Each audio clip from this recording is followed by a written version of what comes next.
হায় হায়, যার শরীরে টাচ লাগলে ভাগ্য খোলে। আল্লাহ রসুল জুমার নামাজ পড়াইতেন খেজুর গাছের উপরে পিঠ লাগায়া। ওই সময় মেম্বর ছিল না, কে জানি কোত্থেকে মেম্বরের প্রযুক্তি শিখা আসছে। আইসা বলছে, ইয়া রাসূলুল্লাহ, মেম্বর বানায়া দেই। আর কতদিন দাঁড়ায় দাঁড়ায় খুতবা দিবেন? মেম্বরে উঠবেন, বসবেন, খুতবা দিবেন। তো খুদ মেম্বর যখন বানায়া দিছে, আল্লাহ রসুলেরও পছন্দ হয়েছে। দাঁড়ায় দাঁড়ায় আর কতদিন খুতবা দিব? মেম্বরে পা রাখতে দেরি, শুকনা খেজুর গাছ বাচ্চার মতো কানতে দেরি করে নাই। শুধু কাঁদে নাই, সে তো বলতেও ছিল মনে হয় আমার কাছে যে শুধু কাঁদে নাই, বিলাপ করতেছিল সে।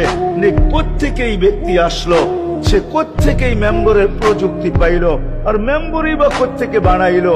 আমাকে বঞ্চিত করলো তো করলো কেন? আল্লাহ রসুল তার কান্নার আওয়াজে নিচে নেমে আসছেন, হাত বুলাইতেছিলেন, সান্ত্বনা দিতেছিলেন। তোকে ছোঁয়া দিতে থাকবো, পায়ের নিচে রেখা দিব, তোর গায়ে ছোঁয়া দিয়া মেম্বরে উঠবো। আল্লাহ রসুল শান্ত করতে পারেন নাই। সর্বশেষ যখন বলছেন, তোকে জান্নাতে নিয়ে যাব, তুই দুনিয়া আমাকে খেজুর খাওয়াইতে পারিস না, জান্নাতে নিয়ে যাব, তুই জান্নাতে খেজুর দিবি, আমি মন গড়া খাবো। তখন যে তার কান্না ঠান্ডা হয়েছে। মেরে দোস্ত, যার ছোঁয়া লাগলে ভাগ্য খোলে। আবু তালেব তো বুকে ঘুমাইতেন, মুহাম্মদুর রাসূলুল্লাহ তো আবু তালেবের বুকে ঘুমাইতেন।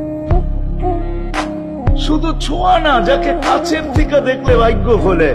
আল্লাহ রসুল ঘুমায় আছে, জাবের রাদিয়াল্লাহু তাআলা আনহু পাহারা দিতেছেন। দূরের থেকে একটা গাছ মানুষের মতো হাঁটতে হাঁটতে আসতেছিল, মাথার কাছে দাঁড়াইছে। দীর্ঘক্ষণ দাঁড়ানোর পরে চলে যায়, নিজের গায়ে জায়গায় লেগে গেছে। ঘুমের থেকে যখন উঠছেন তো বলতেছিলেন, ইয়া রাসূলুল্লাহ, জাদু দেখলাম। কয়, কিসের জাদু? কই, গাছটা দূর থেকে আসলো, মানুষের মতো হাঁটতে হাঁটতে আপনার মাথার কাছে দাঁড়াইলো। দীর্ঘক্ষণ দাঁড়ানোর পর আবার চলে যায়, নিজের জায়গায় লেগে গেল। মনেই হয় না সে একবার উঠে আসছিল।